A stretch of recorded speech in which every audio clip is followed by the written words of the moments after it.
Hello, everybody. I made a quick snack. Sorry, I'm a little bit late. How's everybody's day going?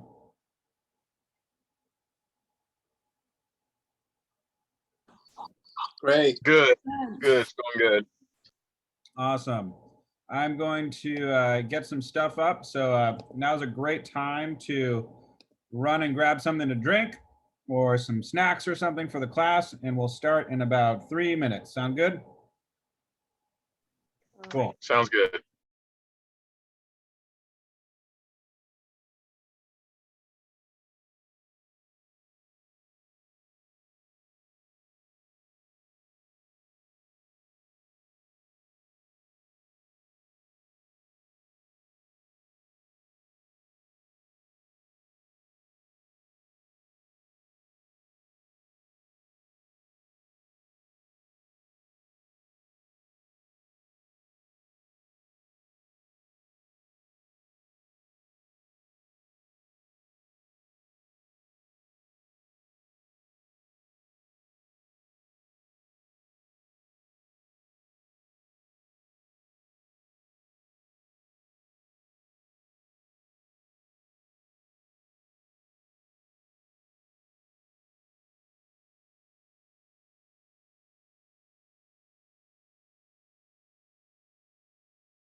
All righty. Okay.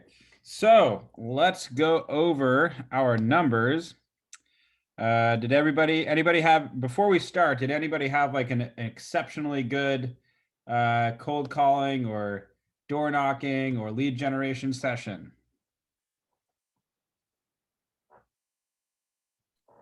I don't know if I had a good one, but the other day I went to my dentist and she agreed to do that referral business that we worked on the scripts with. So that was pretty cool. That's awesome. How did that go? Well, I got a duplex coming up that's on the lower end side of things, like 500K. And she was actually interested. So she said, she wanted to take a look at it, and so did one of her dental assistants. And then I remembered the script that we talked about, and I said that to her, and she said, yeah, she's totally in for that. So hopefully I figure out how to work it. But yeah, it was pretty cool. That is awesome, by the way. And congratulations on that. And, I think, it just shows, remember, like you were saying, oh, it's on like, the cheaper end or something like that. But the truth of the matter is that's like what a lot of investors want to buy into. They're looking for something lower cost, decent rent. So then they're able to hold it on to for a while and maybe even renovate it or whatever and rent it out for even more. So that's a very desirable listing that you have there, Joseph. And I would bank on that for as long as you can. I love it. Yeah, that's exactly what she said. Actually, so she was happy about that too, because it does have a good rent roll, which is nice for the price that it is. Absolutely. So Joseph, let's talk numbers. How many people did you contact or call, and how many people do you actually speak with?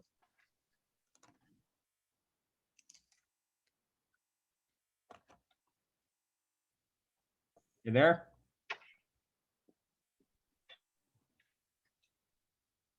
Can you hear me? Now I can hear you. Hello? I can hear Okay, yeah, I'm almost home, but I believe my numbers are 15 and 6 since Monday. Awesome. Very cool. Okay, Alex, I know that you are with your mom right now, so I'll just go ahead and give you credit for today. Don't worry about that. Send her my love and my well wishes. All righty. Camelia. Hi, good morning. Yes, so 11 and 3. 11 and 3, off to the races. I like it. Good. Thank you. Awesome. And don't worry, don't feel nervous about any of it. You'll do So great. nervous. It's crazy. I don't even know why. It's all good. Maybe you'll go with Joseph and I door knocking and get some of those cobwebs. I would honestly love to. So anytime I am super available to do that. That would break Awesome. the ice, I think. Good, Thank good. you. We'll talk. We'll all talk later about that. Perfect. Okay. Pashman, Hi, Jared. how are you? Good. How are you? You know, I'm feeling good for my shot, so that's good. Amazing. Yeah. So we're So, I'm a looking little for- update from me. So the house in Dana Point that I was supposed to get the listing for. Yep. So my friend had told me that they're thinking about listing it and that I would be a great person to do it with. But when I searched up her address, her dad had already listed the property with another agent. But when I looked on Zillow and the MLS, the pictures aren't that great. The listing is very basic for a $2.8 million home, which is what they priced it at. It seems very basic, and I don't think the agent's doing a very good job. So I told her, I mean, I don't know how you can fire an agent or something. Or if they have a contract in place, I don't know when it will expire. But I told her, I said, there's a lot we can do given the home itself. Like, I don't think your agent's really pushing it Mhm. or giving it his 100%. So, one thing I will say, the best we can do typically when somebody's listed with somebody else is just say, hey, you know, listen, I'm here for you if things don't work out.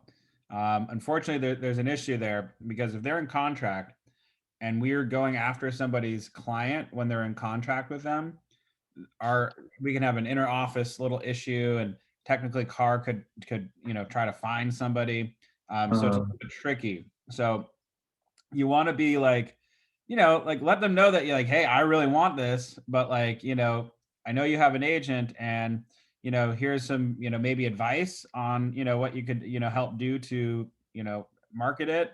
And if they have any questions, or if they end up, letting go of that agent, please feel free to give me a call. I'd love to, chime in with my 2 cents. Unfortunately, it's really frowned upon going after clients who are already in contract, and it's very difficult to get them to fire them. So for example, if the client, if the agent is bringing people to the house for showings, technically they're doing what they've been contracted to do. So if you wanted to fire them without cause, they could. Some savvy agents might even say, well, I got you an offer or something at asking price, so technically you owe me the commission. It's really tricky. So you want to be a little bit careful with that. I would definitely talk to the friend, and be like, wow, they're doing a shit job. Excuse my friend. That's basically my approach. I was like, like you should like go after him because the house does, I think it's also overpriced. So I think it may stay on the market for a little bit. It's not going to sell within a week or so. So I'm expecting it to stay and possibly not sell for the price that they're asking for. So hopefully that would give me an opportunity after they're all like done with what they need to get through. Yep. But I'm there. I mean, I'm not gonna force something that isn't meant to be, so I'm okay. I hear you. And you know what? Sometimes the second agent who gets it is the one who sells it. So, Yeah, and I think they priced it high, thinking that they might get something for it, but what we discussed was like you price it fairly and have people like bid and kind of compete to a higher price point. So I think that would be a better strategy compared to what they're doing. Yeah. I have a house coming up in Beverly Hills. We're pricing at 1.55 million. Let me repeat that. Beverly Hills, 1.55 million. And obviously that's a fucking steal of a price for a lot of people who are especially looking in that area. Now, the comp directly across the street was completely redone, remodeled, etc. Has a much larger yard. And we really think our property is probably going to go for 1.65, maybe on a lucky day 1.7. But the reason why we're at 1.55 is because we want to be below market value to bring a lot of interest over to the property and just to blow it out of the water. And so, we might actually even raise the price a little bit before we hit the market. So we will find out.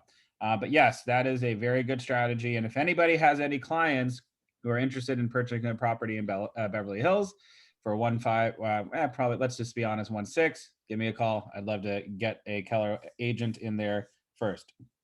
But yes, that's right, Pashman. Very good, very smart. And, just keep up with it and, just keep following up with the friend and, maybe reach out to the family and just say, hey, I'm sure your agent is doing a great job, but if you ever wanted a second opinion, please feel free to reach out. Yeah, and then they're also looking to buy a house in San Diego. So I mean, there's another opportunity there. This Yeah. one end up working out. Reach out to them about the house in San Diego because they're not, unless they're in contract with a buyer's agreement, that's fair game. Yeah. So, but they're looking at a new construction. So I don't know if that's if there's an agent that they're working with already because they're looking at the lot because the house isn't built yet. So I don't know. We'll see. I'm gonna reach out and see if there's another direction we can take. Stay on it. Yeah. Absolutely. Good stuff, Thank man. you. Absolutely. Camellia, did I already call you or no? Yes. We did call you. Just kidding. Yes. You were just right under Pashman, so I apologize. Okay. Merrick, are you new? Yeah, this is my first class. What's up, buddy? How you doing? I'm doing well. How are you? I'm doing pretty good. Hey, so what we're doing right now is we're going over, if you look at the top of my screen, can everybody see my screen right now? It's on the Excel page, agent per day, etc. Yeah. Okay, perfect. Yeah, we can see it. Awesome. Thank you. So Merrick, what we're doing right now is we are talking, what we're trying to do is we're going to commit to making certain amount of contacts per day. Now, a contact is different from a call or a reaching out or whatever. A contact is a two-way conversation about real estate. So we are going to say our golden standard is 10 per day. We want to have 10 contacts per day about real estate. It could be friends, family members, people at the gym, grocery store, walking your dog, talking to someone, the gas station attendant, the parking lady at the Canon office when you go underground to park, whatever. It can be anybody. It could be friends, family, etc. Past coworkers, whatever. And the goal is we want to at least get a certain amount of contacts per day. And we are going to say how many we are comfortable starting out with. And then we can always go up from there. 10 is the golden ticket, is the golden number.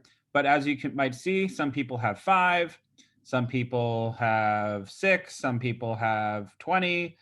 So it's whatever you truly feel comfortable doing starting right now. And I would urge you to try to bring that up a little bit the longer we go. So let's start with a number. How many contacts per day do you think you could commit to doing? I think probably 5 to start with.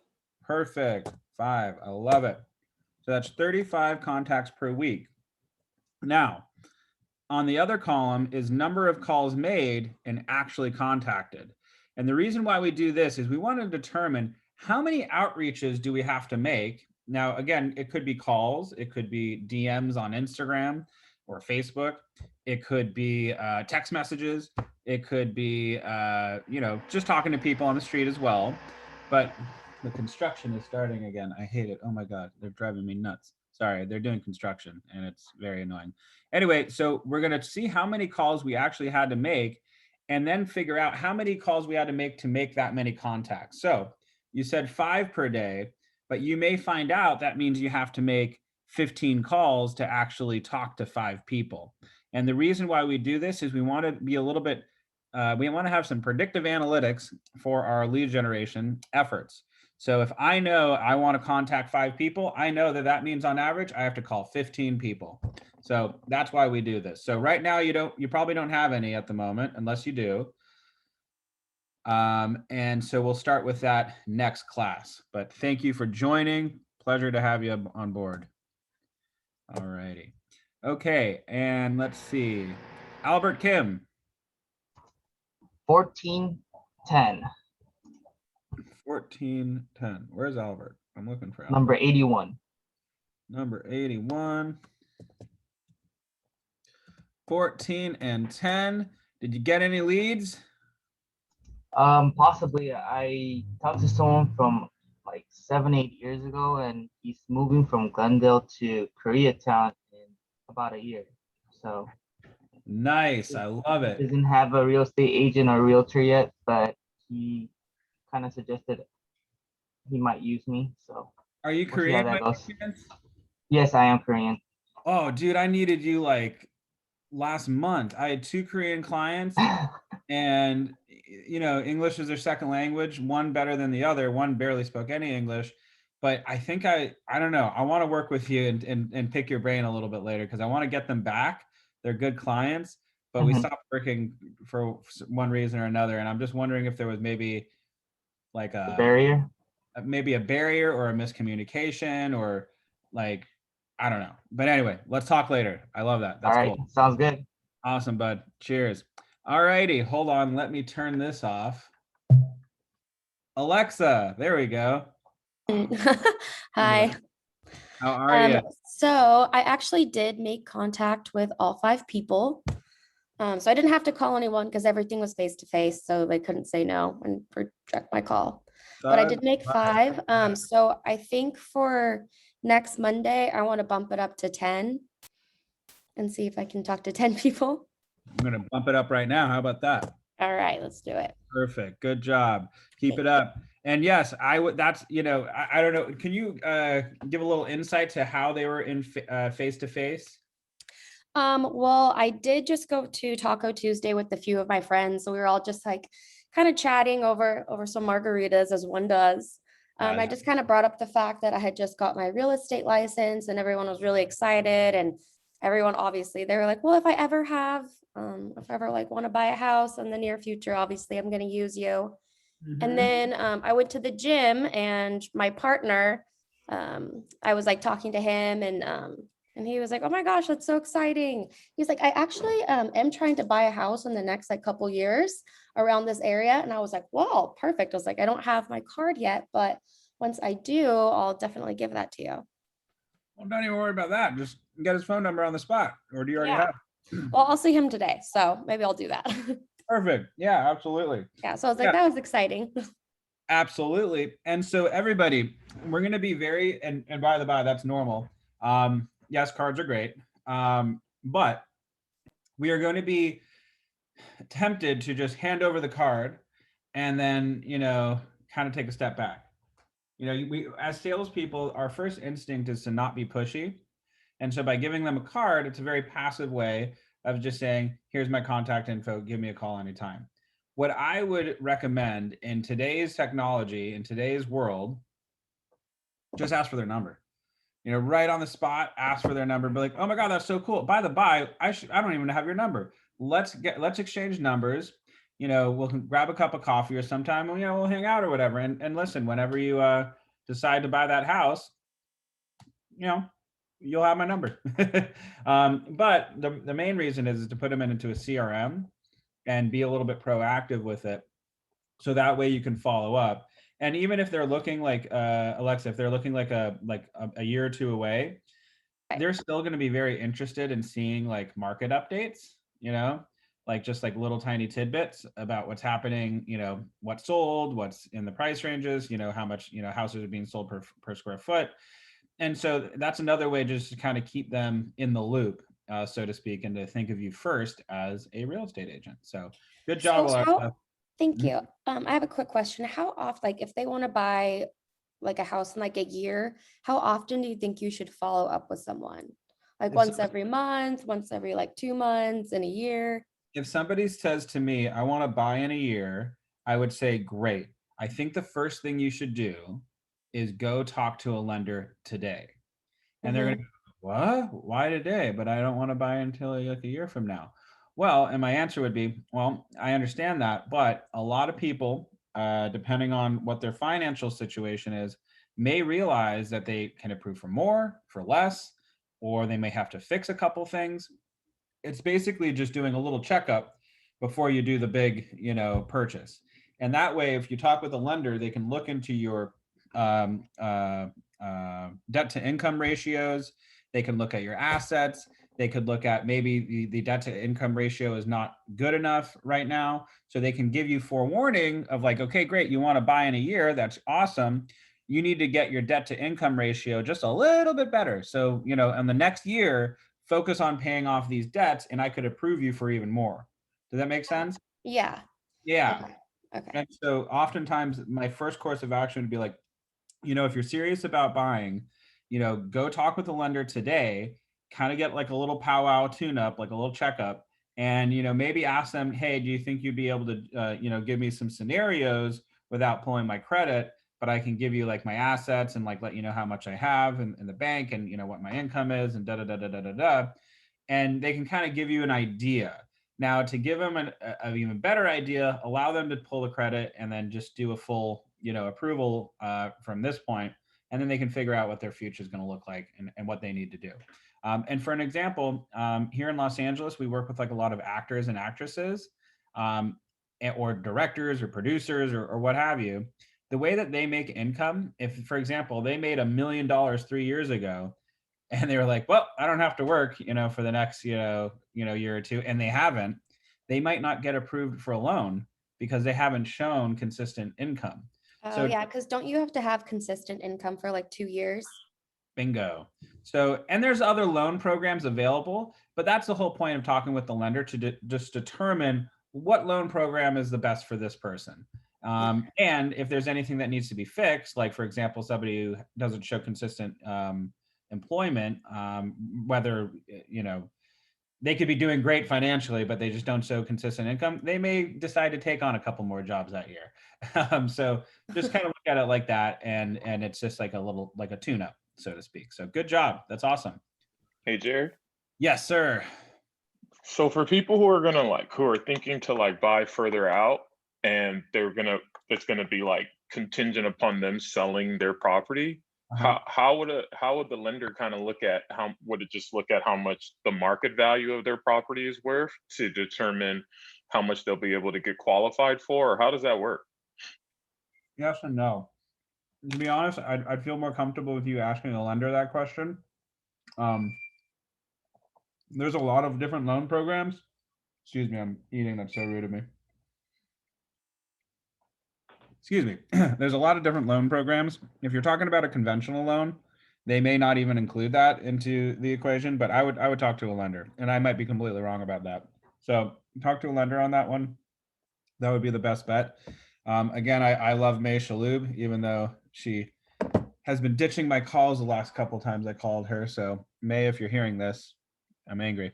Anyway, but May Shalhoub is great. She's awesome, and she can definitely walk you through that.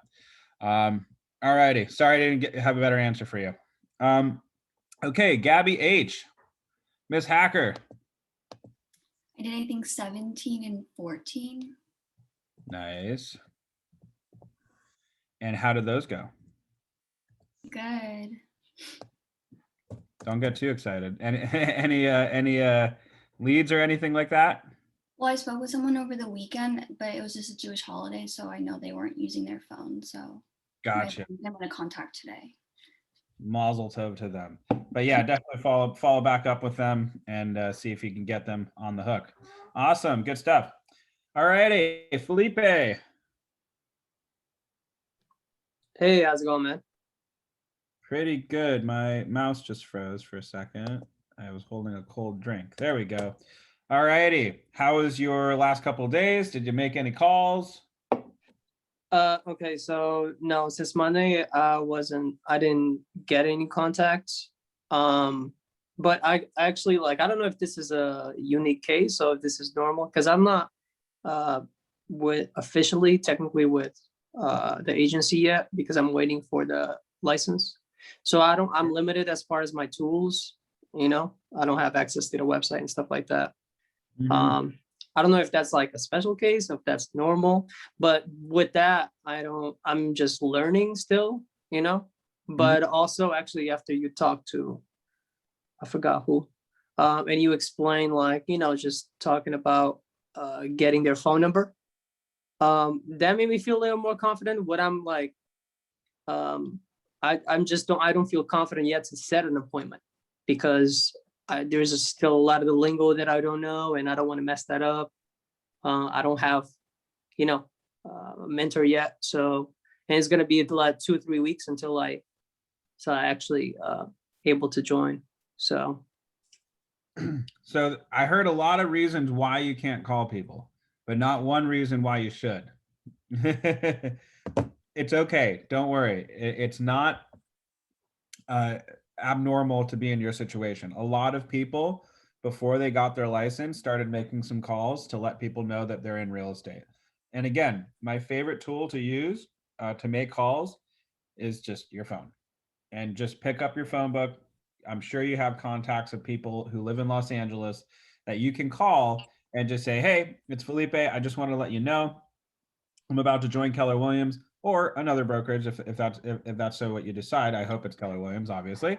Just want to let you know that I'm going to be in real estate. And if you have any needs, I'm currently working with some of the top agents in the office.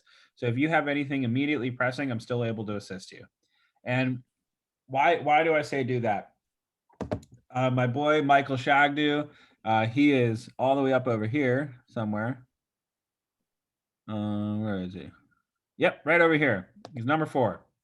So a while back, he had killed it, just totally killed it. I mean, he's got like $10 million clients. We have another client that I'm kind of assisting him with on, which is a doctor friend of his, and I mean he's honestly just going to town with it. And he didn't have his license at first. He finally just got his license, but he was making all these connections and contacts before he was even licensed. So don't let that hold you back. I promise, if somebody has a very complicated question for you, feel free to just go, you know what? Let me get back to you on that. Or just, be like, awesome. Yes, I'm in a meeting right now, but I'll get back to you in 10 minutes. Give me a call, give, one of the agents in the office a call and ask them the question, and they'll be happy to help you. So get after it. Don't allow limiting beliefs to prevent you from going after the business, because right now is when you should be, calling. And I think it's every month you don't start making contacts is another 6 months you shouldn't expect a paycheck, because it typically takes about 6 months from first conversation till closing a transaction in the real estate lifeline. Now that's typical or on average. So it could take a month, but my point is get after it today. I think you got it, bud. All righty. Gotcha. So if they want my whole thing is like appointments, like but most likely that's not going to happen, right? If I make contacts, they're probably not going to want an appointment within the next 2-3 weeks, I'm assuming. Yeah, why not? When I'm door knocking, I'm looking for a listing that day. So absolutely they might 100%. So that's what I'm saying. Because technically I can't go with any of you guys with it. So, and I don't want to look stupid and well, this guy doesn't know what he's talking about. Why would I trust him? You won't. It's all about, attitude. And for example, if somebody's like, yes, I want a listing right now, call Josh at the office, be like, hey, I'm getting my license. I'm not licensed yet. Is there an agent that I could partner with on this listing? Because when you're new to the office, you're going to have a mentor anyway. So while you work with a mentor, whoever might be your mentor, he may say, yeah, this person's great. You can do the deal on like a quote unquote 50-50 split. And by the time you are licensed, it should be right about when the deal's about to close. So it'll be great. So beautiful. That's all I needed to know. Absolutely, bud. Keep it up. Thank you. Trust me. Where there's a will, there's a way. I assure you that. Then I'm gonna start killing it because I haven't even tried yet. Absolutely, bud. That's what I'm talking about. Hell yeah. Good shit. Awesome. Okay. Who's next? American Shannon Schuster. I like saying your name. I don't know why. Well, do like saying it, so. Yeah. Right. I had 15 and 6. 15 and 6. And this is class 9. any good conversations to report about? Did you get any leads? Yeah, I met two people waiting for coffee outside Alfred's. And they got my business card and said that they would definitely be in touch. One of them said he just bought a home a year ago, so he's Nice. not looking, but he might know some people that are. Absolutely. I think that's a good first step. You know, listen, again, everybody, it's not always just the person we're talking to, it's their sphere. So whenever we're lead generating, you know, kind of look at this person also as an individual who has a sphere that you have no connection with, but they do. So possibly you might be able to get something through them. So good stuff, Shannon. Awesome. Thank you. Maurice. I think it's Maurice. You there? You might be on mute. Okay. All right, moving on. Did I miss anybody or we got everyone? We're good? Awesome. Hold on one second. Just wanted to make sure this is not class 10. Yes, Merrick, this is not class 10. This is actually class 9. I missed one session in the beginning of this module. So everything that we're seeing in the emails and all that stuff, we're one behind. So good point. Merrick just sent me a direct message, everyone. So just so you know. All righty. Okay. So let's get into it. The today's class 9 of the modules. One second. I'm trying to bring up the stuff.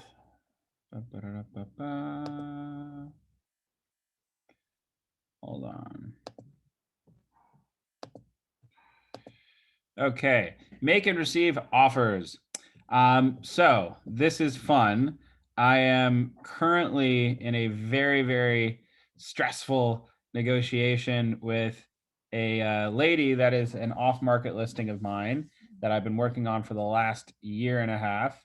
And we're about $50,000 off from what she wants. And I keep telling her, if you just let me list it, I'll get you that plus more, but she doesn't want to list it.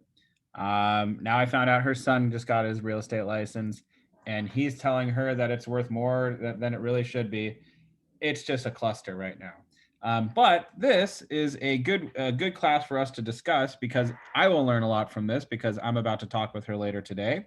And it's all about making and receiving offers. So we're going to learn how to present offers when you represent a buyer, learn how to receive offers when you represent a seller, practice scripts so you can get through both processes, and learn how to set a stage for a positive negotiation. This is very key. Negotiations can go very, very south if all of a sudden they feel that you don't have their best interests at heart. One of the things that I like to do whenever I'm in a heated negotiation is I say, listen, my goal right now is to make sure that you're treated fairly and that everything that we come to an agreement on is a mutual win-win. If at any point in this conversation you feel that I'm not treating you fairly, I want you to let me know. Sound good enough? Great, awesome. And Hey, Jared. Yes, sir. Quick question. I have a friend who also has an off-market listing in Corona Del Mar. What's the reason why they don't want to list it? So there's a lot of different reasons for that. So for my person, she feels that if you put it on the market, it's going to show days on market, and if it doesn't sell at the price that she wants immediately, it's just going to get stale and it's going to go spiraling, down as far as value goes. And she has a point there. If you're shooting for a really high number, or it's actually not a high number that we're at right now, but she was the previous year. Sometimes you might not want to advertise that. You might just want to, do that interagent kind of marketing. Does that make sense? Because the second you put something on the MLS, if forever how long it's on the MLS for, that's days on market, and it keeps adding up. And when you send a listing over to a client, one of the first things I promise you they're going to say, even if the house looks phenomenal, even if it looks great, even if it just had $1 million price cut, they're going to go, why has it been on the market for 120 days? And it's like, I don't know. We'll have to go find out. And the truth of the matter is they think that it's stale. They think that there's something wrong with the property. So a lot of times people will say, you know what, I'm willing to sell, but I don't want to put it on the market. I think I can get more money off market because it won't show days on market. Does it make sense? And I'll say, yeah, it makes sense. Okay, sounds good. But other people don't want to sell for various other reasons. They don't want people walking in and out of their house. They don't want the neighbors knowing that they're thinking of moving. There's a lot of familiar pressure to stay in an area, and they're going like, you know what? If I just get an offer and I just buy a place elsewhere and I just make the move, it's going to be so much easier for me than to go, well, friends, family, I love you all. I'm going to be leaving. And it's been great. And you'd be surprised that sometimes when people decide to move, they get a lot of external pressure saying like, you're moving? Why would you move? I don't want you to move. Don't move. And that could be the mom, the dad, the sister, the brother, the cousin, the whatever, friends, and they get a lot of pressure to make a decision that is not based upon their own desires or their own wishes because they're getting external feedback.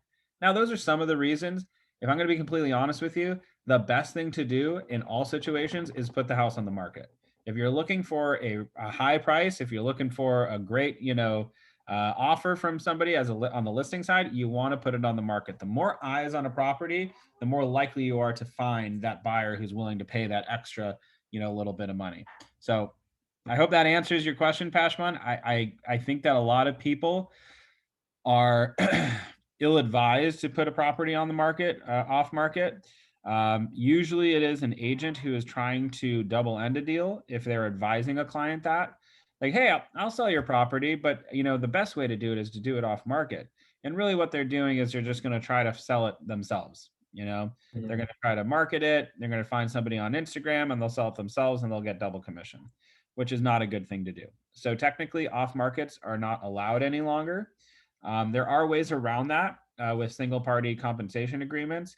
You really have to trust your client that they don't want, that they're not going to go around your back and accept another offer from another agent. So it's a little bit tricky. So I Well, hope that makes sense. Thank you for clarifying. Awesome. So making the offer. So offer, the process of moving a buyer or seller agreement to a sales contract. Arriving at the offer stage is an exciting, rewarding time for you and your client. If you represent the buyer, your searching has paid off and your client has finally found their new home. If you represent the seller, you've diligently marketed the property marketed and prepared their property for sale and have received an offer from a prospective buyer. So this is where we are in the little funnel that I love so much. Again, what does it all start with, everybody? Leads. There we go. Awesome. Feel free to take yourselves off of mute, but whatever's clever. Appointments, agreements, and then we are here, contracts. So the more leads we get, the more contracts we get. Make sense? Got it? Good. Okay. Make an offer, make it happen, the offer process. So you would think that this is pretty straightforward, but just for the interest of the class, and we're all new to real estate. The buyer makes an offer. The seller responds to the offer in one of three ways. There's only three options here. They counter the offer, which turns into a negotiation, accepts the offer, begins the contract to close process, or rejects the offer. The buyer agent contacts a listing agent to learn more. Don't assume no means no. Now, there's something that I noticed in here that the only one that says negotiation is counters the offer. But I assure you there's a negotiation in all three of these phases. So if they counter the offer, there's obviously going to be some form of a negotiation. If they accept an offer, still expect there to be a negotiation, because eventually with an offer, there's going to be an inspection period. When they start to inspect the house, that's when you're going to start seeing them going, you know what, I love this house so much, but because we did an inspection, we want less, we want to pay less for it. So keep that in mind. There's going to be a negotiation even in the accepting of the offer. So yeah, rejects the offer. Obviously, I never take, and when it comes to real estate, no means maybe. I know that sounds a little bit weird in today's age, but anyway, when you reject the offer, expect there to be another negotiation. The agent may have said no, but you want to inquire, what about the offer was a no? Why was this offer not accepted originally? And you want to figure that out, because you could go back to your buyer and say, hey, I got some more information. do you want to take another jab at it? And you might have a chance to get back into the game. All right. Okay, representing the buyer. Once your buyer finds a property they want to purchase, there are 3 actions you need to take. Prepare to write the offer, present the offer to the listing agent. Obviously preparing the offer is an extremely important part. A lot of the things that are going to be done when preparing an offer is you're going to want to do a CMA. You also want to have the buyer's pre-approval letter from the lender. This should be first and foremost, especially in Los Angeles. Ensure the property is still available.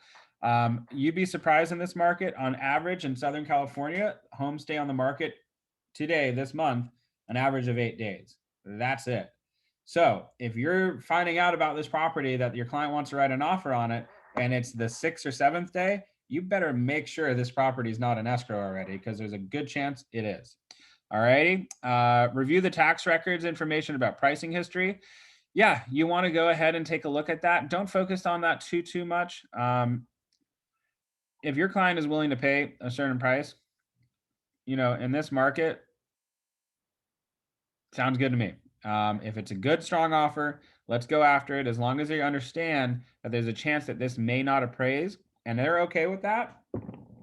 In this market, our job is to get them the house, not necessarily to tell them what to do with their money. Obviously, you might want to point out, hey, just so you know, we're going about $100,000 over market value. It seems like there's an opportunity, there's a chance that this won't appraise. Are you okay with that? And if they are, go forward with it. The other thing that I want to point out, what a lot of buyers will do is they might want to look at the listing history to see how much the current owners bought the house for. And they're going to go, well, wait a second. They bought the house for $800,000 in the 1970s. And now they're selling it for $5 million. I don't want them to make that much money. It's not up to you. Okay. They made a good decision in the 1970s or 60s, or whatever I said. That's okay. Don't focus on that. You'll be surprised. Buyers will do that. Ask questions about the listing agent to discover what's important to the seller. This is huge. Sometimes you might be surprised to find out that price is not the ultimate motivating factor for some of these people. Believe me, that sounds very strange to me, but sometimes people are financially well off and they just, love the house so much that they don't want to sell it to a developer. They want to sell it to a nice, cute family who's going to live there for very many, many years. You'd be surprised. You never know. Or it might be something a little bit more specific, like I want a 60-day rent back. Or it could be, I don't know, it could be a quick close or a long escrow, whatever it might be. You may find out that some of these things are more important than price. Inquire about the activity on the property. How many showings have you had? Do you have any offers? Obtain a seller's disclosure statement, which provides detail on physical problems on the property. I'm going to tell you right now, this doesn't really happen in Los Angeles. In Los Angeles, you'll get the seller disclosure statement once you open escrow. 9 out of 10 times, the real estate agent's going to say, we haven't gone over disclosures yet. I have no knowledge of any defects to the property. And they're telling you the truth. And they probably did that on purpose because they don't want to know. Now, on the flip side, on the transverse, there are a lot of agents who are very successful who do what's called pre-inspection inspections. So they say, we want you to remove the inspection contingency because we've already done a pre-inspection and we've taken care of all the issues that came up. Here's the documentation, here's all this, and by the by, here's the disclosures. And that is a really good strategy, especially if the house seems to be like fairly move-in ready. I think that's a phenomenal strategy because it just cuts a lot of the BS out of the equation, and it just gets right down to brass tacks. So a lot of agents do that. So keep that in mind. Okay. Find out if there are any, if they've received any offers. We already went over that. When asking if they've received any offers, try to get the price. Let me ask you this. Is it illegal for a listing agent to tell you what price the other offers are at? No. No. Not at all. They are absolutely in their right to tell another agent, yeah, I have an offer at $2 million. You want to beat it? You can. Why is that? Their one sole job is to find their client the best offer possible. And if they feel by telling you that we have an offer at $2 million and you're willing to write at 2.1, they're doing their job. So when you submit offers, expect that the agent is going to shop it around. Is going to go, hey, I got an offer over here for this much. So keep that in mind. If you're going to come in really heavy and really hot, and you're going to do a big strong offer, wait until the deadline, or get it in like 20 minutes before the deadline. So there's no whoopsie issues. All Hey, right. Jared, Yes. why are some agents reluctant to share their highest offer? So there's another train of thought that sometimes silence is better than a lot of noise. By not saying what the offer is at, one, they feel that they're being much more ethical and giving everybody a fair shake, just saying, hey, I'm not going to shop this around. You all just have to come in best and final. And sometimes by doing that mentally, that'll get other people to write $200,000 over asking instead of $100,000 over asking. Make sense? So if you know that the highest best offer is at 2,150,000, would you write at 2,200,000 or would you write 2,155,000? I see what See what I'm saying? So that little bit of silent treatment kind of gets people to go, oh shit, maybe I need to come way up. Oh, okay. Well, here, take my money. And so it has that effect. Sometimes it really depends on the situation though. And also what your buyer's what your seller's looking for. So just keep that in mind. But both makes sense. strategies are pretty good. Thank you, Jared. Absolutely. Okay, write the offer. Let me get, anybody want to elect themselves to write the offer? All right, I'm going to pick someone. Let's do Albert Kim. No, I was actually gonna volunteer, and I had a feeling it's gonna be me if I didn't. So, anyways, write the offer. Keep these guidelines in mind and use the checklist on the previous page as you write the offer. Ensure your buyers knows that all checks, earnest money are written at the same time the offer is written and are deposited upon acceptance. This will vary by area. Check with your team leader for specific guidelines. In my transactions, obtain the appropriate offer to purchase forms for your area and add it to the buying loop. If it is not already included, ask your MCA for assistance. Bring your laptop or tablet with you when you meet with your client to review the offer and respond online. If the seller is out of the area, you can still present the offer using e-Edge and talk them through it by phone. When your buyer makes an offer, they are essentially selling themselves to the homeowner. A cover letter makes your client's offer stand out and serves their following purposes. Summarizes the offer. Include a brief list with bullet points that capture the key items on the offer checklist. Humanize the offer. I was like, wait, hold on. The sale of a home is more than just a transaction on paper. It's a major life event for the seller, buyer, and their families. Describe reasons why the buyer likes the house, include their favorite features, and write a short profile of the buyers. These activities help to foster a personal connection between sellers and buyers and increase the chances that your buyer's offer will be the one that is accepted. Creating a buying loop and offer document, and invite your client into the loop. Then when you meet with your client, they can review and e-sign the offer directly on your laptop or tablet. If they're out of town, all they need is internet access to review and e-sign the offer. Use the email messaging feature in My Transactions to submit the cover letter along with the offer document. Okay, couple things I want to point out on this. We do not use e-Edge. We have Command, just so y'all know.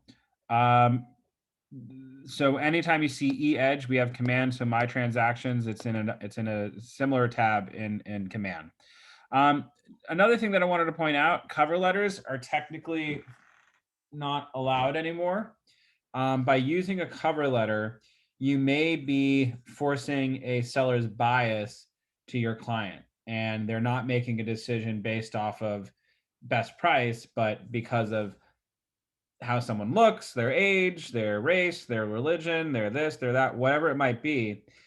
There was a law that had passed recently stating that cover letters are no longer allowed.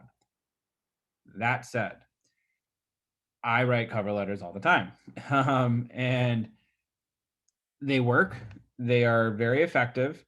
I've had people choose my buyer's offer in this market only $10,000 above asking price in a very competitively priced home. And I got them to cancel all the other showings that weekend. And then later in that process, I was able to negotiate an additional $6,000 or $7,000 off of the purchase price. So we were really only like 4,000 above asking price in an extremely competitive market. And I have to be honest, it's because we wrote a cover letter. We wrote this really, really cute story about, and by the by, people used to, put pictures of the couple or the single person or themselves or whatever on the cover letter. And I don't do all that. I try to stay as unbiased as possible in whatever I'm writing. And typically it's just a story. They went to college in this was a property in Santa Barbara. They went to college in Santa Barbara together. They met in school. They fell in love, and they're getting ready to start to build their family. And they wanted to be close to the area where they first met in the city that they fell in love with, which was in Goleta, Santa Barbara. And the sellers loved it. I mean, they were just like, they just thought it was phenomenal, and they decided to go with our offer. It's very difficult to get dinged for writing a cover letter. So I'm not saying you should do it. I'm just saying they tend to work. But again, technically, I'm saying we're not allowed to do them. Anyway, moving forward. Does that make sense, everybody? Awesome. Yeah. Okay, checklist for writing an offer. Price and terms. Consult with it. Let's see. I'm gonna get somebody else to read this one. Alex is gone. Merrick, do you want to give it a shot? Sure. Price and terms. Consult with your buyer to arrive at the most logical offering based on the CMA and items below. Review this statement with your client to find out if there are any deal breakers. Consider what items in the home will transfer or convey to the buyer. Typically, attached fixtures stay and movable items go with the seller. In some areas, the seller's disclosure statements will specify which items convey. These items are often up for negotiation. The buyer makes a deposit to the seller to show good faith in the transaction. This earnest money is typically deposited in an escrow account that is jointly held on the behalf of the buyer and seller. Determine an amount that would be acceptable to both your buyer and the seller. In many markets, 2 to 3% of the purchase price is normal. Check with your team leader about how earnest money is handled. Do the same for the option money, if applicable.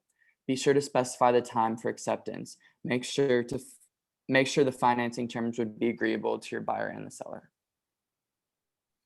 Beautiful. Buyer pre-approval letter. Include this letter from the buyer's lender when you submit the offer. Loan approval. Allow your buyer ample time to finalize their financing. Check with your team leader for average number of business days to be expected. Typically, if you're going by what we have, it's 21 days is what we have for typical loan approval. Sometimes it's a little bit more, depending on how tough the market is on lending. Now, some things I want to point out. Conveyances. Now, it made it seem like this is pretty simple. If it's attached, it's probably, goes with the home. But let me ask you all in the class, if you see a chandelier, does that stay with the home? Yes. I Maybe. would think so. You'd think so. But the point is we really want to be sure. So when we're writing those offers and we see this gorgeous chandelier that looks like it's attached to the ceiling, you might want to write in chandelier stays. Items included in sale chandelier. Items included in sale surround sound system. Items included in sale. What else could be affixed to the home? Basketball hoop above the garage. Even though they are fixed, you always want to double check, because what often happens is when all of a sudden somebody moves in, they're like so excited. They're so excited. They walk in and the chandelier is gone. And they're like, what the? And you go through the documents and like the sellers, didn't say that they're keeping it or not. They just assume that they were, yada, yada, yada. And then there's a big lawsuit. And who's at fault? Technically it was fixed, but was it really fixed? Because there's a little screw-in thing over there. And it gets nasty and it gets dirty. So the point is be very, very clear about what items you want to have sold with the property. For example, dishwashers, stoves, refrigerators, do those go with the property? Yeah, Yeah. right? It's negotiable. It is, in fact, you have to check them on the RPA. You have to write in all stoves, all washers and dryers, all dishwashers. And if you don't check them, they could walk away with them scot-free. So these are very important things to make sure. If you think it conveys, make sure, write it in the offer. You want that to stay with the property. So that's one thing I really want to point out to everybody, because I myself have had to buy a client a brand new refrigerator, and it sucked. And it was on top of my closing gift. And I was like, oh shoot, they took the fridge. Hey Jared, by Yeah. making sure, is it by agreeing with the seller? So by making sure in the residential purchase agreement, there's going to be a section that says what stays with the property, and you write it in. But as you write it in, so that means it's your decision alone? No, you ask your client. You go, hey, buyer of mine, you said that you really love that chandelier. Do you want it to stay with the property when the property is sold, or are you okay with it going with the seller? Gotcha. And they go, well, I thought it would stay. I'm like, yes, I would think so too. But to be sure, I want to make sure we write it in. Make sense? Because if we don't write it in, there's a big question mark. So Yeah. It's very important. Technically there are, if something is fixed to the property, it would technically maybe fall into the buyer side. But I don't want to leave it up to that. And who's going to go to court over a chandelier? Not many people. So make sure you just, write it in. So write that down in the whatchamacallit. And again, I've had to buy my client a brand new refrigerator because I was sloppy and I was writing a contract on my cell phone, which I don't recommend doing, by the way. And because we had a deadline to get it in at, and I sent it in, we got the offer accepted, but I forgot to write all refrigerators, all dishwashers, all stoves and refrigerators. And they left the fridge, they left the stove, they left the dishwasher, they left everything except for the refrigerator. And I had to buy it because my clients were pissed. And I was like, don't worry, don't get angry. I'll buy you a new one. And they were very happy at the end of that. And they referred me a lot of business. So mistake on my end, but it worked out. So point is though, is you don't want to say goodbye to 2,500 of your commission if you don't have to. All righty. Okay. Your turn. Buyer offer objections.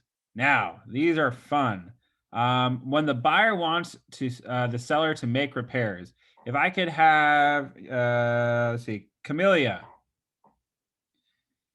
Yes. If you can be the agent, and I'll be the buyer. Sure. So I don't want to make. I want them to repair all of this stuff.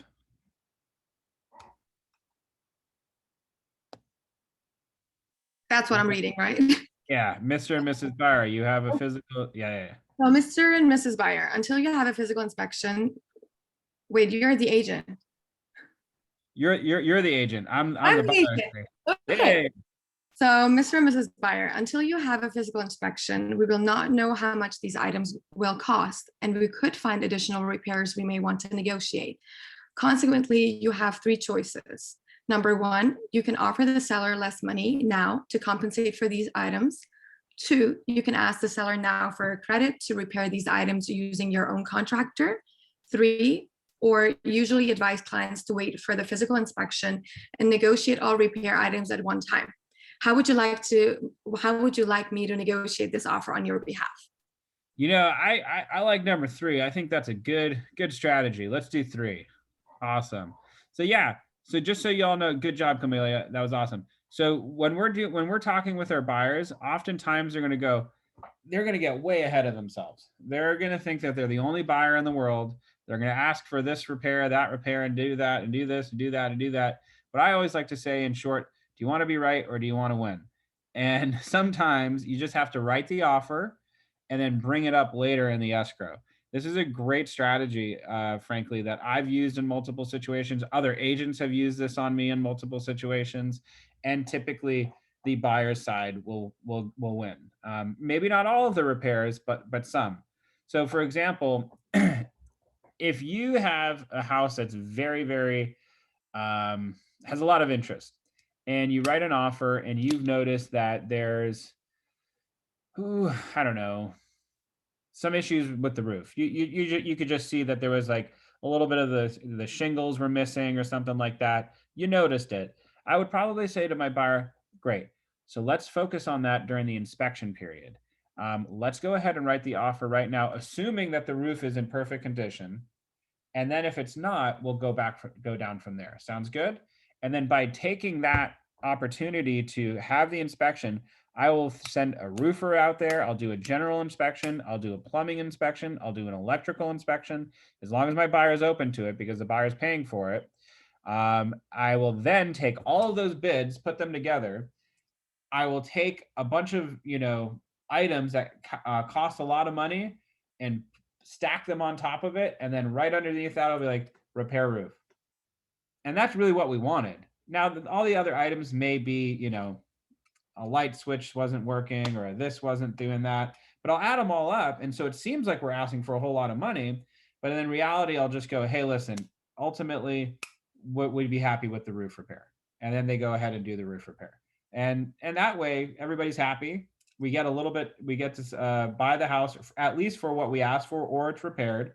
Or, even in a better situation, we get money off. I've had somebody do this to me where they found over $100,000 worth of repairs, and we met, down towards like around $20,000, and we got the deal done. So it's done by a lot of agents. It just happens, and it's a very good strategy. Okay, very cool.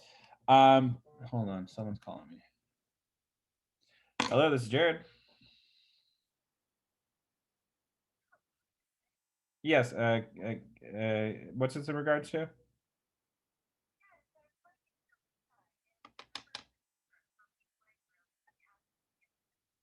I'm sorry. I'm actually teaching a class right now, but I really appreciate it. Take care. Cheers. Brokerage is trying to hire me. Okay. When the buyer wants to make a low offer. Albert, no, we already did that one. Alexa, how about you do this one? Okay. Mr. and Mrs. Buyer, there are 3 ways to negotiate a transaction. 1, you can make a low offer and run the risk of the seller rejecting it or countering back a full price to compensate. 2, you can make an offer closer to the asking price and be less flexible if there is a counter offer. 3, if you really want this home and are concerned that another buyer may purchase it, you can make a full price offer and give the seller what they want. It's your choice. How would you like me to negotiate this offer? I'm going to go with number 3. And frankly, when somebody wants to make a lowball offer, I always try to remind them that let's just get it into escrow. If we can get it into escrow, we have an opportunity that if we really, really have to, we can negotiate down during escrow through repairs, through all that fun stuff. Listen, the person who ended up getting $20,000 off on my property, I believe they completely demoed the entire house. So they didn't give a crap what was going on the inside, but they asked for like $80,000 worth of repairs. It was $100,000. He said he was being nice, so he only asked for 80, and we negotiated down from there. And we got down to about $20,000 worth of credits back to the buyer. And they bulldozed the house. They didn't even care. There was no need for all that hoopla. So, keep that in mind. There are opportunities that we can, negotiate down. But if they're pre-approved for that price and they're able to afford it, do we really want to play games, or do we want to get the house? What are we here to do? Our goal is to get the house. So let's not play games. That's usually what I like to do. All righty. Present the offer to the listing agent. Any questions in regards to that, everybody? Okay, cool. So basically our function is to get our clients the property. That is our job. So if we're able to, find a way for them to get it, which might mean that they have to ask full price, get them to ask full price. And if they fully, refuse to do that, our job is also to obey. And so we listen to that too as well. So if they absolutely say, nope, we're not offering full price, that's okay. We'll go ahead and write the offer at whatever they want. But if we really know as a professional real estate agent, that's what it's going to take, definitely give them that advice. Okay. Present the offer to the listing agent. Call the listing agent immediately to let them know an offer is coming. Using command, invite the listing agent into the buying loop. That doesn't happen at all. Submit the offer for their client's review and electronic signature. So typically, if you're going to write the offer through command, you're going to use DocuSign Rooms, and you'll go ahead and submit the offer that way. Or you're welcome to use Carforms, which is what I use, which is zip forms. And that's how I send it, and I use their internal digital signature system, and then I put it into command. Whatever you feel comfortable with is okay. Request a reply within the shortest amount of time your market will allow. If the seller counters, consult with your buyer to either accept the counter offer or recounter the offer. At this point, it's important to remind your buyer of the current market conditions. Big time. Definitely let them know what they're stacked up again. Have the courtesy to give them professional honesty. When your buyer's offer is countered and your buyer wants to recounter, it's important that they have the proper perspective. Mr. and Mrs. Buyer, by countering, the seller has essentially just sold you the home for $200,000. If we counter at $195,000, allows the seller to walk away from you or accept another offer in the interim. It is the risk of selling away your dream. Is the risk. I think it should be is the risk of selling away your dream home for only $5,000. Are you okay with that risk? So yeah, that's a good one as well. All righty. Like for example, right now I'm in a deal where we're like, a little bit more than $50,000 off from each other. I'm just going to use this on the other agent. Listen, is it really worth $50,000? We're almost at $3 million at this point. Is $50,000 extra going to, make or break your client's mortgage payments? I don't think so. We're talking about, maybe $20, $30 a month additional. So let's make this happen. Okay. Representing the seller. When a buyer makes an offer on your client's property, there are 4 actions to take. Receive the offer, gather information about the buyer, present your offer to the client, respond to the offer. Receive the offer. First, thank your buyer, the buyer agent, for the offer. If you know or even think that there are other offers coming in, tell the buyer agent at this time. This will create urgency. Then review the offer for accuracy and completeness using the checklist on the following page. That's very important. We're supposed to send the offers off to our clients as they come in. What I usually typically do is, yes, I will send it to them as soon as possible, but I usually will also review it before sending it. And I will let them know, hey, I'm just reviewing this offer. I'm going to send it over to you by day's end or today rather. And that's okay. But it's supposed to be as they come in, but it's okay to kind of, read it. Maybe you're driving or something, so you don't have a chance to send it off. Just make sure you get it to them same day. Gather information about the buyer. Aim to learn as much about the buyer and their motivations as possible. Ask the buyer agent questions such as, how long has the buyer been looking? So for example, let's use my deal, for example. I know they've been looking for over 1.5 years. That's important. How have they been pre-approved by a lender? Yes, they have. Do they have anything to sell? I don't believe so. They're living in an apartment. If they are from out of town, why are they moving to this area? From what I understand, she had some health issues and she wanted to be in California because it's sunny and beautiful, and she realized she doesn't want to be in New York anymore. I know that. Why did they select this particular property? Because of the view. How did they come up with their offer price? Because of some comps that I don't agree with. Have they made offers on any other properties? Yes, they have, but they lost out on them. If so, what happened on the negotiations? All of these questions, I have the answers to, and I didn't even try to get them. It's just automatic for me right now. And all of these things are very important because then you understand motivation. Now I have a feeling of how far can I push these buyers to come up or are they pretty much at their final price? I think that they have some more room to come up. Just by knowing what their situation is, how long they've been looking for, the reasons why they moved to Los Angeles. I know that their kids are in the area, all this stuff. So make sure you know these questions when you're receiving offers from people. Make sense?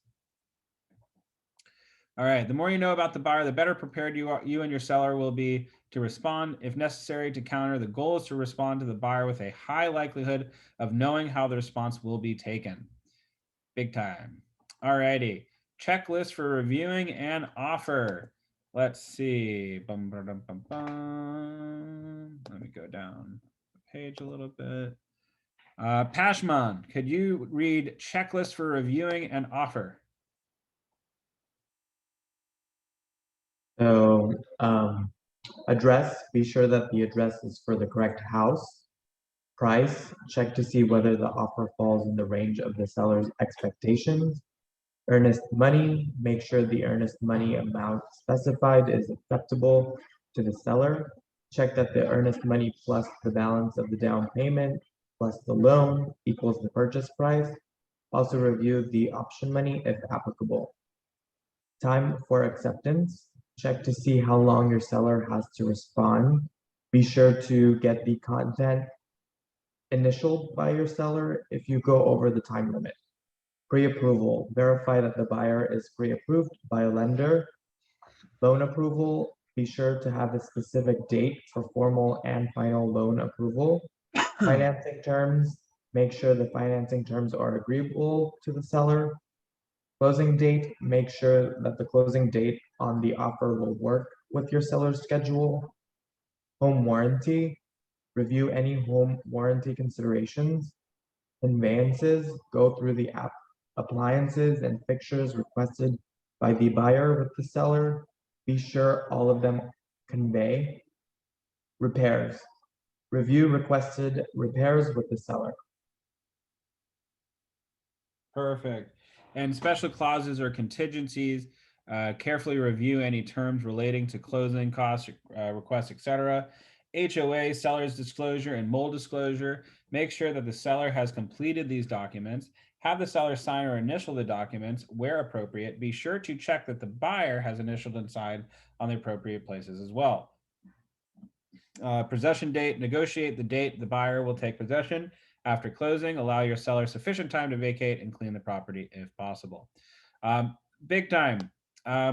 What are some things that could come up in the escrow process if you don't, for example, really discuss, for example, possession date? Seems like a really easy thing. 30-day escrow. They'll be out in 30 days, right? Not always right. I've had clients who, unfortunately, they were having a lot of life issues, a lot of things were happening. There was a divorce, there was a bankruptcy. They were relocating for their kids to another location. The dad had moved to the Philippines. The mom wasn't able to live with the kids anymore because they just couldn't afford a rental, and her work was in this area. So she couldn't leave the area, but she could afford a 1-bedroom or a studio apartment. So the kids ended up having to move to the grandparents' house. This was a nightmare deal, let me tell you. And I felt so bad for my client because that was my client. And I mean, she's such a saint, mind you, but yeah, there was a lot of issues, and we had to delay the escrow by, I think, like an additional 20 days. So it was about 50 days of, an escrow, because she just couldn't figure out where she was going to move to. And it was just, she didn't have the cash to hire a moving crew to like get everything out. So you had to do everything herself. You really gotta try to know where your clients are coming from and anticipate that in advance so you can communicate that with the other side so there's no surprises.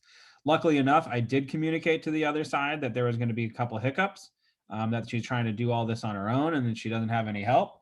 And so, we were able to close just fine. But, towards the end, even though with that communication, the buyer was getting a little frustrated. So make sure you have a discussion about possession date, the HOA and seller disclosures. What can kill a deal real fast if you don't find all the HOA dues. So for example, there may be the HOA dues, but there's also a special assessment. But if you didn't know to ask your seller about that special assessment, all of a sudden when you're getting into escrow, you didn't disclose that to the buyer, and they go, whoa, whoa, whoa, whoa, whoa, whoa. I'm not paying this. I don't, whoa, no, no, no. The HOA is high enough. I'm out. I'm done. You just lost the deal. So make sure you know all of these things, especially when you're reviewing an offer. Okay, let's see. Present the offer to your client. First, you want to call your client. All this is very good stuff. So essentially, when you're presenting an offer to your client, you never want to make any offer seem horrible, bad, whatever. Depending on what's happening in the market and depending on how your client has decided to price their home, it may be in your best interest to entertain a lowball offer, quote unquote, because that lowball offer might actually be closer to market value. Sometimes, in your career, you may take a listing that's slightly overpriced. And when that offer comes in a little bit below what the seller was hoping for, you might want to recommend to your seller, hey, listen, like I said before, I think we're a little bit high. So because of that, I think that this is a very strong offer. I would really, give it consideration. You also want to, if possible, review offers in person with your clients. It just goes over a little bit better. It's a stressful time when you're selling a house, and being able to look somebody face to face oftentimes helps. Now, admittedly, I don't do that often. I typically will do it over the phone, and I'll send them an email and we'll review it together over the phone, or on Zoom, which I actually think is phenomenal. The one thing that I love about this pandemic is that we learned how to really use Zoom effectively. I can go ahead and share my screen and go line by line over the offers with my seller. It's phenomenal. I love it. It saves a lot of time, and the seller's comfortable because they're sitting in their home. You're comfortable. You're sitting in your home, and you can just have a nice, frank conversation about the offers. All righty. Okay, so reaching a decision. Reach a point of positive agreement with your clients on how they will positive agreement with your client on how they will proceed. Explain that they have three choices: accept the offer, counter the offer, or reject the offer. Again, what is going to be involved in all three of these steps? Negotiation. Negotiation. Shannon and whoever else got it. You all got it. Perfect. So yes, negotiations. Expect that there's always going to still be continuing negotiations in all of these processes. Okay, your turn presenting the offer. Perfect. Shannon Schuster, let's get you on this one and start reading at good morning afternoon. Well, you can say good morning. How about that? And we'll play this one out. All right. Good afternoon. It's Shannon with Keller Williams Realty. We have an offer here for your review. I'm going to go through the offer with you. Jared, is this a good time? Yeah, sure, absolutely. Now, the offer they came in with is $1 million. what? $1 million. $1 million offer price. They're putting 20,000, 30,000 as 3% earnest. earnest money and 20% down as the total down. Okay, and 20% as the total down payment. They want to close on June 1st, and they're asking for 10% in repair limits. What do you think? Oh, I think it's awesome, except for the repair limits. Don't want that. So yeah, present the initial offer to your seller. So basically, that's all we got to do. We just got to tell them the cut and dry meat and potatoes of what this offer is.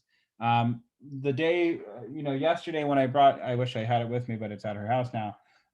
When I presented my offer to my client, who is of a certain age that she's not super tech savvy. So I went a little old school with her. I don't know, some of the people who are in their 30s may remember this, when you actually had, note tabs that you would, put in your textbooks and stuff like that. I'm very familiar with them. I use them all the time. I thought they were great. Whenever I was in a textbook and I was reading stuff, I would use these little tabs and I just put it in the page, write a little note of what's on the page. It's exactly what I do with a lot of my contracts with, some older clients. is, I'll just go ahead, I'll write it in like what this is, loan contingencies, etc. Put it in there. I'll keep on going down. Inspection contingency, put it right below that. And so that way they're able to flip through the contract very quickly and very efficiently. They also really appreciate that, the time that you take to just kind of make the contract a little bit less intimidating, so they can just kind of flip through all the pages that are really pertinent and important. Obviously, the entire contract is important, but those are the meat and potatoes. And I'm happy to do that with my clients. And it's a great way to just review an offer. And it's very, it's tactile. They're not really negotiating with you. They're reviewing something. They're holding something in their hands. And I think it's great. Okay. Presenting a low offer to your seller. Never criticize or show a negative attitude about a low offer. Present all points of the agreement first before discussing price or other disagreements. Now that's lower than our asking price, but it is an offer, so we need to decide what we'd like to do. Recommend that your clients accept the offer. Ooh. All righty, I'll do this one. Joseph, do you want to do this one with me, actually? Sure. Here, you do it, and I'll be the client. All right, Jared, I will urge you to consider this offer very carefully and consider the value of meeting your goals. In the long run, meeting your overall goals of selling your home is more critical, correct? Yeah, I guess you got a point there. Yeah, your property has been on the market for 90 days, and the average time on market these days is 30 days. Buyers are going to look. Yeah, I know.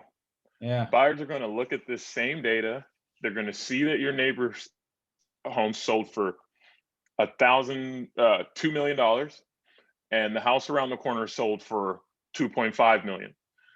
They're going to want a fair market value compared to these other offers. Jared, if you accept this offer, the probability of closing and meeting your goals is 100%. You want to meet your goals, right? Yeah, I guess you got a point there. So let's get this deal done. All righty, let's do it. All right, great. So, Sign right here. It's very straightforward for a lot of people. Now, recommending your client accepts the offer might work. They may say, absolutely not. My final price is this. And when that happens, you really kind of, instead of just telling them that they're crazy, which you might want to do, you might want to actually look into the comps again a little bit closer. Is there a reason why they feel their house is worth a little bit more? Ask them, like, hey, listen, I've been reviewing a lot of these properties. I think I've come up to what I would think is a fair market value, but just out of curiosity, so I can communicate effectively with the other side to justify your pricing. What about your house do you feel deserves a higher per square foot value than the other properties that we're referring to? Just out of curiosity, what is it about that, or final sales price? What about your house is better than theirs? And I really want to know. For example, my lady up in Bel Air, at first I was kind of like, what? Like she wants to this and that. I'm like, okay, wow, this is a great offer. The more I looked at it, though, it is actually slightly low. I was like, you know what? The square footage, the price per square foot could come up a little bit. And if that were the case, it would be right in between her original ask price and what these clients are offering. So she's a little bit high on her end. They're a little bit low on their end, and they really should be coming in the middle. And so today I'm going to be reviewing that with her, and I'm going to, again, use the same script and just go, what makes this house, better than yours or worse than yours or whatever? Because if we look at square footage prices, these are what these sold for. And so if we're going to be realistic, we need to be applying those prices to our expectations. And so hopefully it's going to work out. I'm going to try my best. If it doesn't, at least I tried. All right. Does it help to keep reminding them of their goals? Well, I mean, my client's a little bit tricky. So this is assuming that they have, real goals. My client is one of those like B/C clients who are like, listen, I'll sell if, X, Y, and Z, conditions are met. So she's a little tricky. And she's very stubborn about that. Like, she's just like, I don't care. I told you, I'm not going to move unless I get one hell of an offer. And this to me is one hell of an offer. So go get it. And I'm like, okay, I guess you got a point there. And she's really, serious about that. Now, at the same time, I'm going to point out to her that what I do think is fair. And I'm going to say, listen, if you really wanted to get these, get this done, you're going to end up being $20,000 short of what your goal is. $20,000 when you're receiving almost $3 million is bupkis. It's negligible. If it would help you, I'll throw in $10,000 of my commission, and I'll ask the buyer's agent to throw in $10,000 of his commission, and we'll go ahead and make it a net, $2.7 million deal. How does that sound? I'm at that point where I'm about to do that with this client. So that now I don't typically give up commissions ever, but if they are arguing over $20,000 and I'm looking at making $67,000 on the deal, yeah, okay, I'm fine with cutting my 67 down to 40 something or almost 50 something. So I'm it's going to be a business decision that you have to make, but it is what it is. So I hope that makes sense. Anyway, recommend that your client make a counter offer. Let's see if I could get anybody want to elect themselves, or else I'm just going to call on somebody. I'll do it. Awesome. Let's do it. All right. We look at any offer as a positive thing. Initially, we always recommend a counter offer instead of rejecting an offer.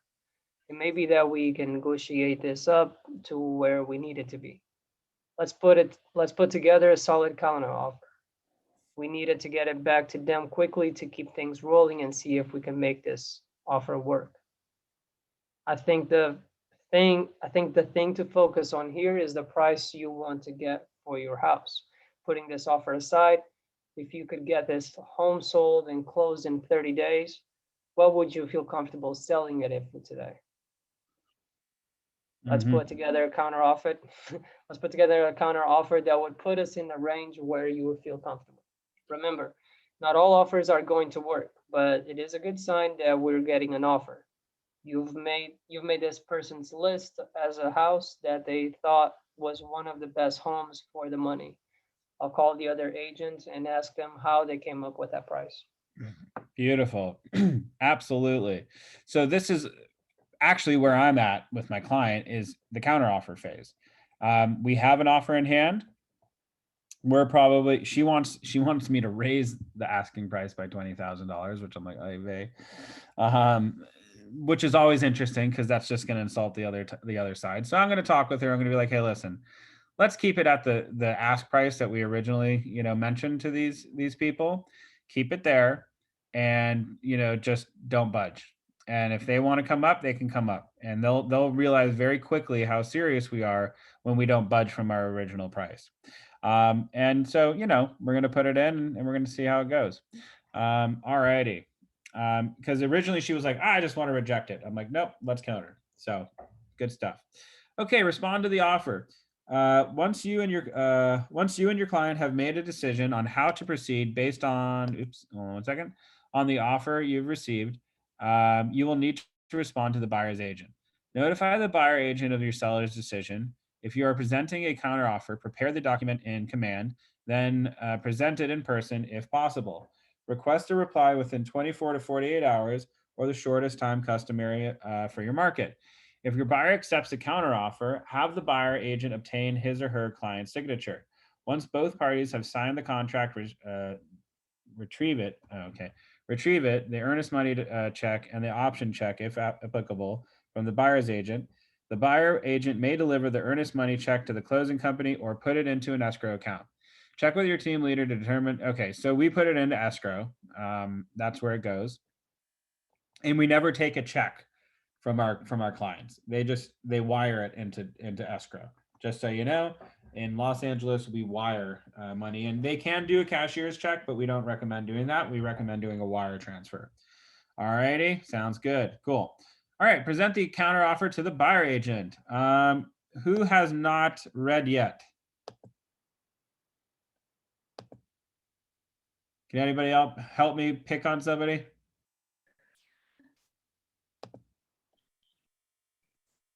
All right. I have no idea. Gabby, have you read yet? No, I haven't. Ah, found one. All right. Let's do present the counteroffer to a buyer's agent. Okay. Good morning, Jared. This is Gabby Hacker with Keller Williams Realty. Thank you for your offer. We appreciate it. It was quite a bit lower than what the seller had hoped. I see. Yeah. Go on. The sellers have come back with a reasonable counteroffer that should work. The seller is countering back for $1 million. The rest of the terms in your offer are fine except for the price. This is something that will work for everybody. Your buyer's getting a home within market, the seller's selling at a reasonable price, and we can all move forward and get this closed. Wouldn't you agree? Yeah, I guess you got a point there. Let me see what I can do with my buyer. And by the by, we obviously represent our respective parties, but I like to try to take the approach of working with the buyer's agent. Now, obviously, I'm keeping my seller's interest at heart at all times, but I want the buyer's agent to feel like I'm trying to work with them. I'm trying to get their client's offer accepted. And that's a great way to approach it, rather than being like, you're way off, you're blah, blah, blah, blah, blah. Don't waste my time with this. Hey, you came in a little bit low. I'm trying to help you, help me, and help each other.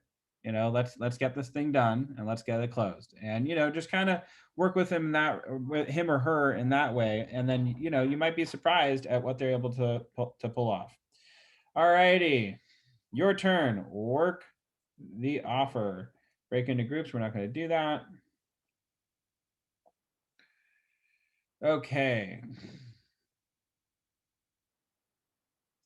Okay, set the stage for a positive negotiation. We are almost done, people, by the by. We only have 10 pages, and the last 5 pages are just talking about next class. So let's finish strong. Set the stage for a positive negotiation. Whether you represent the buyer or the seller, the goal is the same: to kick off a negotiation process that is positive, efficient, and ultimately leads to a win-win agreement. By the by, that is Keller Williams' philosophy. It's win-win or no deal. We want everybody to feel good walking away from the negotiating table. Okay, except ideally, if the listing and the offer are priced right, the seller will accept the buyer's initial offer and move directly into the contract to close process, bypassing any negotiations on price. Reject. It's also possible that the seller immediately rejects the buyer's initial offer. Perhaps they received and decided to accept a more attractive offer, or the offer was simply just too low. In this case, the buyer agent should press forward to see if no really means no deal. Counter. However, the most common response to an initially low offer is for the seller to make a counter offer. This is a sign that the seller is interested in the buyer's offer and has extended an invitation to negotiate. While you cannot control or predict these actions or decisions of the client or agent on the other side of the deal, you do have complete control over what you say and do in an effort to influence a positive negotiation process. So remember, if you're getting flustered from one side or the other, it might not be the best time to pick up the phone to call your client. Let that frustration sink in. Think of how you're going to handle it. Think of a solution, and then pick up the phone once you're calmer and talk to the client. We want to make sure we control our emotions and our actions in any situation we are. We can't control the first thought that comes to our mind, but we can control every single one that comes after. All righty. Okay. Customer experience focus. Recognizing that customers come first is among Keller Williams Realty's 9 core beliefs in the W14C2TS, whatever the hell that is. All right, well, it says it right down there. This belief system guides the way Keller Williams associates treat each other and their customers. Place a strong emphasis on setting the foundation for a win-win negotiation and subsequent closing. The goal is for every customer who does business with you to have a positive experience. Keller Williams core beliefs, W14C2S. Yeah. Win-win or no deal. Integrity. Oh, that's not one, that's an I. Sorry. Integrity. Do the right thing. Customers always come first. I don't know where the 4 C's. Oh, okay. I see what it is. Customers always come first. Commitment in all things. Communication. Seek first to understand. Creativity. Ideas before results. Teamwork. Together, everyone achieves more. Trust. Starts with honesty. Success results through people. All righty. Sounds pretty good to me. All righty. Putting it all together, that's pretty much the end of our class. Do you all have any questions about negotiating with sellers, buyers, other agents? Maybe you've had a situation that you'd like to discuss with the class. Technically we have 20 minutes, or you can just get out of Dodge right now if you want to get out early. Anything? We're all good? All righty. Thank you all for joining. I hope you Thank have you, Jared. Oh, yes. Hi, what's up? Oh no, I was just thanking you. Oh, cool. Awesome. Thank you so much, everyone. Thank you much for joining. Get out there, close some deals. Have a great weekend. And if anybody's in Beverly Hills tomorrow, it's my birthday. I'll be drinking. I'll get you all a drink. All righty. Have a great one, y'all. Bye, Jared. Have a good weekend. Happy birthday, Jared. Happy Thank you. birthday. Happy Thank birthday, you. man. Birthday. Bye. Stay safe.